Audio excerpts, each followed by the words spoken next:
కార్యకర్తలకు సంబంధించి ఇంతవరకు ఒక మాదిరిగా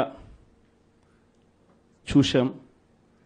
కార్యకర్తలను ఇక్కడ కాదు, కార్యకర్తను ఇంకా గొప్పగా చూసుకునే కార్యక్రమం కూడా జరగాల అని చెప్పి కూడా ఆలోచన చేస్తాను.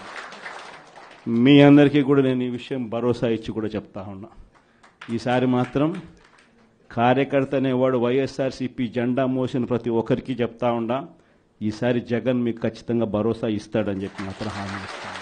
ఎందుకనంటే ఈ మాదిరిగా ఎప్పుడు కూడా పరిస్థితి ఎప్పుడు చూడలా, మొట్టమొదటిసారి చూస్తూ ఉన్నాం ఈ మాదిరిగా పరిస్థితి.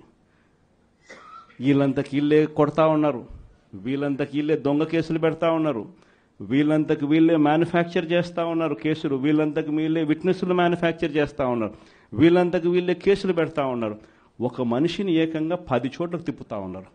శ్రీకాకుళం నుంచి మొదలు పెడితే కర్నూలు దాకా ప్రతి జిల్లాలోనూ 4 రోజులు 3 రోజులు పెట్టుకుంటూ తిప్పుతూ పోతా ఉన్నారు. ఇది నిజంగా మారాలా? ఈ కళ్ళెదుటే కనిపిస్తూ ఉన్న ఈ కార్యక్రమాలు ఇవన్నీ చూస్తూ ఉన్నప్పుడు మాత్రం నిజంగా మీ అందరికీ నేత్రం ఖచ్చితంగా ఈ భరోసా ఇస్తా, ఖచ్చితంగా నేను చెప్తా ఉన్నా ఈ మాటలు. Please subscribe .news.